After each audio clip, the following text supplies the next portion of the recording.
Ya, kita lanjutkan ya perbincangan kita ini udah on air kalau sekarang nih. Jangan macam-macam ngomongnya. Nah, kita sebenarnya ingin mohon pencerahan lagi kepada Prof. Gayus gitu ya. Prof, tadi kan disampaikan kalau pertanyaannya boleh ditolak, boleh diterima, tadi sampai kok sudah langsung dengan sukacita pada saat pertama kali dikasih tahu udah langsung diterima begitu ya. Tapi pertanyaan berikutnya bahwa banyak yang kemudian menyayangkan dengan abolisi yang diberikan oleh Presiden Prabowo ini. Artinya kemudian membuka peluang bahwa di kemudian hari ke depan begitu ya, hal serupa ini juga kemudian bisa terjadi lagi, Prof. Abolisi amnesti ini sebenarnya bisa tidak diakui atau ditolak, tapi kan itu peran negara, jadi tidak mungkin dilanjutkan. Kalau sudah diputuskan ya siapa mau mengurus kalau ada upaya banding lagi atau upaya yang lain, karena memang tidak ada sarananya. Semua penegak hukum menghentikan karena presiden memutuskan dan disetujui oleh rakyat, oleh DPR, maka itu tidak bisa berjalan. Artinya apa? Walaupun menolak, ya yang terjadi ya tetap seperti apa putusan presiden, tidak boleh dilanjutkan proses hukumnya kalau itu abolisi. Nah, tadi saya mendengarkan tentang kenapa Tom Lembong diberikan abolisi sementara Hasto diberikan amnesti. Ada dua hal bagi saya yang menjadi pertimbangan, ada tiga hal malah ya pertimbangan yang saya temukan ya, bahwa bagaimana pertimbangan hukum sebagai perbandingan politik ekonomi, misalnya disebutkan ada ekonomi Pancasila dan ekonomi ada satu lagi kapitalis. Nah, ini juga bagian yang perlu dihentikan proses hukumnya karena ini akan berkembang. Ada lagi hitung-hitungan ya, kerugian negara dihitung oleh BPKP, kenapa tidak BPK yang memenuhi audit investigasi. Itu kira-kira hal-hal yang mungkin menjadi perbedaan karena Hasto tidak berkaitan dengan itu. Ya, Hasto berkaitan dengan kesalahannya dalam suap atau gratifikasi pada hukum tipikor. Sementara kalau Pak Tom Lembong itu memang berkaitan dengan masalah-masalah korupsi yang langsung merugikan negara, misalnya hitung-hitungnya tadi, kemudian pertimbangan hakim ya sebagai perbandingan politik ekonomi masyarakat tentang pandangan ekonomi nasional dan kapitalis. Ini mungkin diharapkan agar tidak lagi dilanjutkan, dihentikan. Ya tentunya ini bisa ditolak, tetapi ini tidak berjalan karena siapa nanti yang mau memproses, ya tentu pengadilan tidak akan memproses. Bahkan Mahkamah Agung pun karena ini sudah disetujui oleh DPR. Kira-kira pandangan saya begitu. Prof, kami juga penasaran Prof, sebenarnya plus minus ketika Presiden, terutama juga Prabowo Subianto ketika memberikan abolisi ini, apa untung ruginya sih sebenarnya dari sisi hukumnya? Ini memang proses politik yang berdampak hukum ya. Kalau abolisi, amnesti, gerasi, kalau gerasi lebih banyak cenderung pada masalah hukum yang berdampak hukum, karena ini harus mendapat persetujuan Mahkamah Agung atau mendapat pertimbangan Mahkamah Agung untuk menerima atau menolak. Dan ini langsung terjadi dan ini langsung akan dirasakan oleh penerima. Tapi bedanya tadi kalau tentang amnesti dan abolisi ini kan tidak jelas, hanya cuatan-cuatan ya menerima dengan baik. Tetapi kalau prakteknya tidak dijalankan kan ini juga sudah tidak ada tanda-tanda. Kalau gerasi langsung dikeluarkan dan langsung diampuni. Menurut hukum ya, ini menurut politik yang berdampak hukum yang dua tadi. Nah itu kira-kira pandangan saya kenapa ini perlu. Tadi saya katakan bahwa ini diperlukan oleh Presiden sebagai kepala negara dan pemerintah untuk melakukan stabilitas baik keadilan maupun politik di Indonesia, di negara yang dipimpinnya. Stabilan keadilan politik di Indonesia. Anda meresponnya gimana? Emang ada kejanggalan di sana? Ya, memang kan harus melihatnya dari berbagai aspek. Tadi saya mengupas dari aspek teknisnya kan gitu kan. Nah, ada aspek yang lain yaitu aspek kebangsaan, bahwa memang kalau kita lihat memang ada 4 hak istimewa prerogatif presiden itu yang dijamin atau diberikan oleh undang-undang ya kan. Itu ada amnesti, ada abolisi, ada gerasi dan ada rehabilitasi. Untuk amnesti dan rehabilitasi ya kan, termasuk juga gerasi mungkin. Ini memang ruhnya ada roh politik sebenarnya, roh politis memang ya. Roh politis yang memang kemudian dipraktekkan itu, kita ambil contoh pada saat Pak B.J. Habibie, abolisi ini bukan yang pertama kali loh.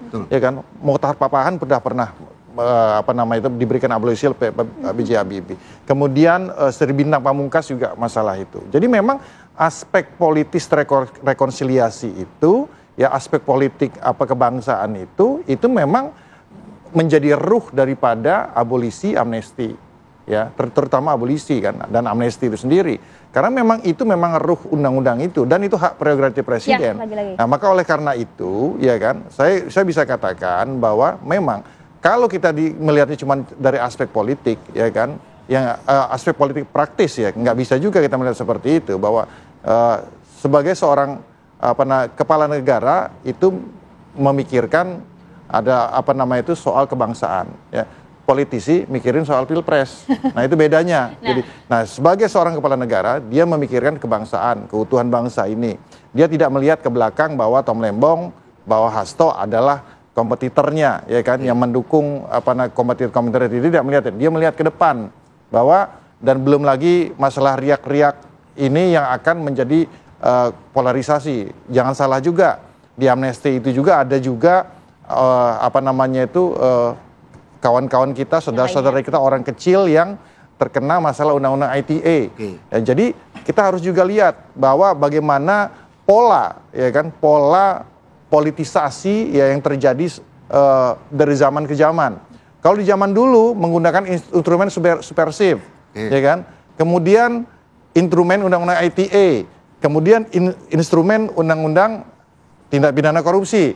Nah ini kan menjadi sesuatu hal yang harus sebenarnya kita kuliti sebenarnya ya. Dari sisi itu sebenarnya instrumen-instrumen hukum yang digunakan itu macam-macam, tapi muatannya bisa saja politis kan gitulah. Makanya ada perbedaan, ada politisasi, ada kriminalisasi. Nah kita harus lihat. Mas Said menerimanya apa? Jadi itu politisasi, kriminalisasi atau memang murni dari niat presiden gitu? Saya rasa gini, kita juga saya punya sudut pandang lain ya. Konstitusi kita secara tegas mengatakan Indonesia ini adalah negara hukum, ya kan? Sistem kita presidensil. Kalau begitu, berarti siapa panglima tertinggi dalam penegakan hukum di Indonesia? Yaitu adalah presiden, ya. Itu satu. Yang kedua, ditinjau dari segi perkara.